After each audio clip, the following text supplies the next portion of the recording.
Welcome to the Real Talk with Lucy. Yeah, guys.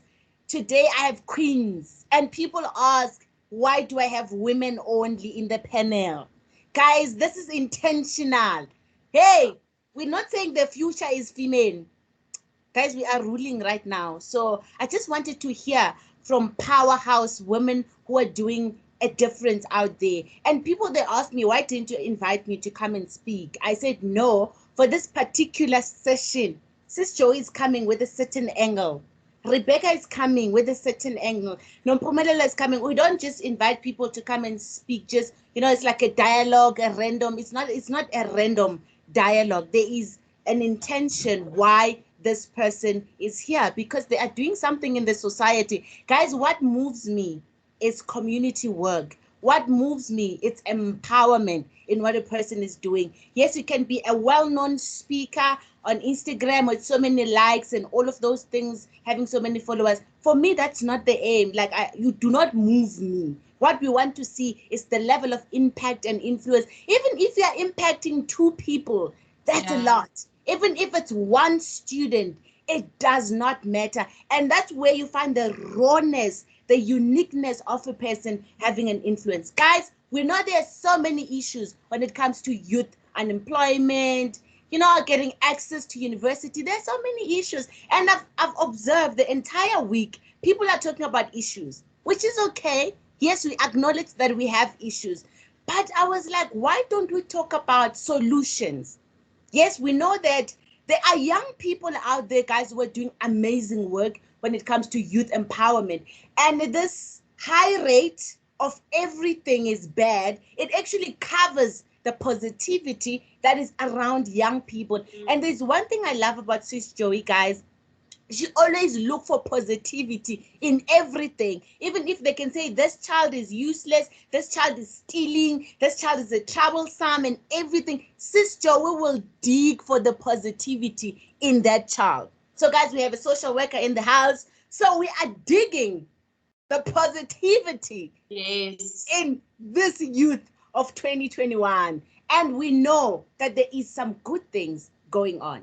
So I won't waste any time. So I actually wanted to start with Minenhle to just talk about the school curriculum, which is something very important, guys, because that's where empowerment starts. Sis Joe normally goes to young girls and young boys when they're still tender. That's where the influence starts. That's when the empowerment starts. But no, if our government, they roll out initiatives, they start with, you have to be 21 to this certain age and whatsoever, and it's not for teenagers. And we are actually losing the point. We need to empower those ones when they grow. They already have skills. They already have different things that they can do. When you go to school, we only know the textbook. We know this and that, and then that's it. But if we were empowered in school about, certain skills that I can use my hands, I can do 1, 2, 3, and 4. Then when I get to a place of not getting access to university, I can use those skills.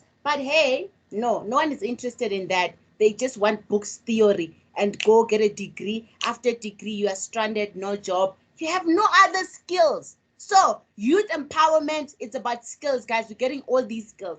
So Sis Joey, I will start with you because Minenhle is not here. She's struggling, but we'll get back to Minenhle. I'll just check on her when you are busy talking.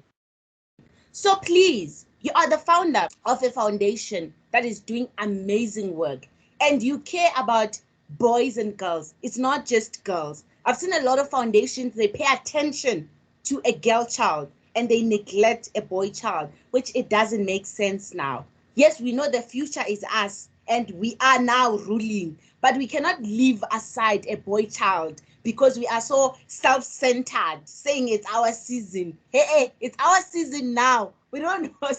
We need to empower a boy child. We want those boy child to say, a woman empowered me. I'm a product of a certain woman. We don't want them to say, we wish men were strong like women. We wish men were having a level of impact like women so that we are not left out. So guys, we are here for all these girls and boys, and this will be out on YouTube. So girls and boys, chill. This is for you too, hey? It's for everyone. Handle. So, Sis Joey, please take us through the importance of empowerment.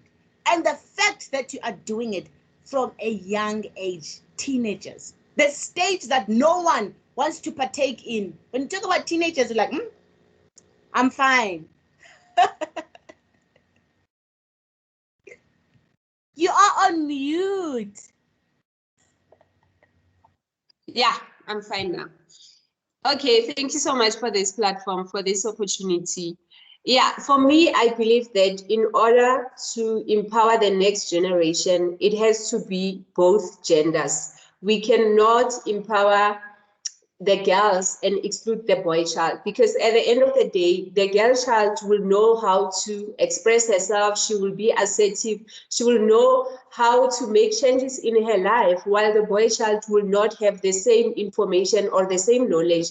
And if the boy child is feeling disempowered, he's going to act from the little power that he believes he has. And most of the time, the power that he thinks he has, it will be his fist. That is why you will have an issue of gender violence, because most of the men were never really taught how to deal with their emotions, how to deal with issues, how to resolve conflict. So instead of knowing how to be gentle and know that and see that as a strength, they are going to be fighting. All they know is violence. So it's on us as a society to involve the boy child in our efforts. And I know that most of the people, the reason why they are investing in the girl child is because of how previously women were disempowered. Women were not, the girl child was raised to believe that the only goal they should have is to get married one day and have lots of kids.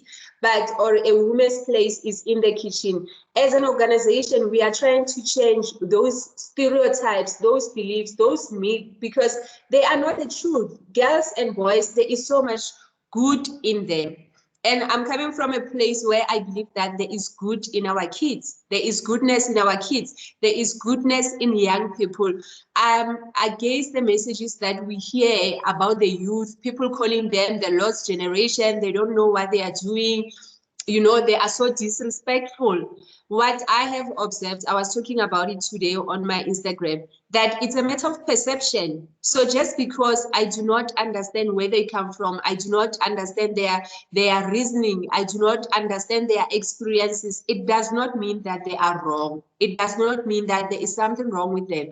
Like, for example, my son, he asked questions that when I was growing up, I was not going to ask my mom, because they would have said, hey, you are rude or you are disrespectful. My son, he will ask questions. He will even tell me, but mommy, did you not say that? Did you not say that I must be honest? Those are some of the things that I was unable to do. But I want to create a relationship where my kids know that they can come to me and be honest. I want him to come and ask me about sex without fearing that I'm going to judge him. I want him, when he messed up, I want him to know that the first person I need to call is my mom. And as much